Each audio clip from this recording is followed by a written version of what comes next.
नमस्कार साथियों, स्वागत है आपका मेरे चैनल श्री विरूपाक्ष सरकार में।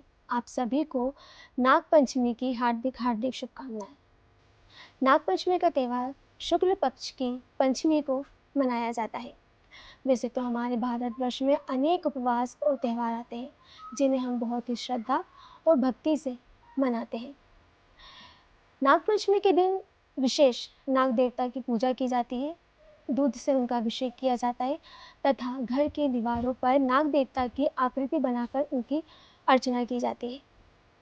नागपंचमी की एक मुख्य कथा ये है, जहाँ पे राजा परीक्षित के शाप, उनके पुत्र और जन्मेजय के प्रतिशोध और आस्तिक मुनि द्वारा नागों की रक्षा से जुड़ी सावन शुक्ल की पंचमी तिथि को ही नास्तिक मुनि ने अपनी बुद्धिमत्ता करुणा से नागवंश को नष्ट होने से बचाया था।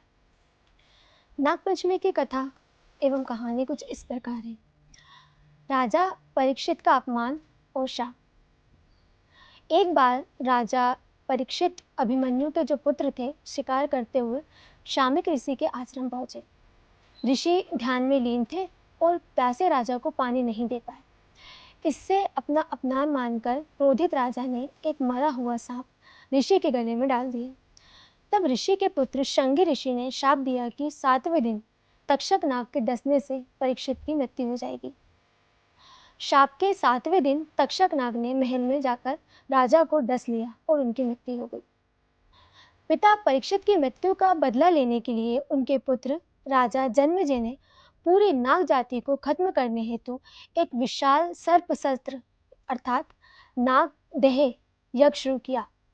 इस शक्तिशाली यज्ञ के प्रभाव से दुनिया के सारे सांप खींचकर यज्ञ कुंड में गिरने और भस्म होने लगे। जब संपूर्ण नागवंश विनाश की कगार पर जा पहुंचा, तब ऋषि जरत्कारु और देवी मनसा देवी ने अपने पुत्र आस्तिक मुनि को यज्ञ स्थल पर पहुंचाया। उन्होंने अपनी विनम्रता, करुणा तथा वेदों के ज्ञान और सुंदर स्तुति से राजा जन्मेजय को प्रसन्न किया। राजा जन्मेजय ने प्रसन्न होकर आस्तिक मुनि को मनचाहा वर मांगने को कहा। आस्तिक मुनि ने वरदान में नाग यज्ञ को तुरंत रोकने और नागों की जान छोड़ने के लिए प्रार्थना की। राजा ने अपने वचन का पालन किया और यज्ञ वहीं पर समाप्त कर दिया, जिससे तक्षक नाग शेष सभी नागों की प्राण बच गए।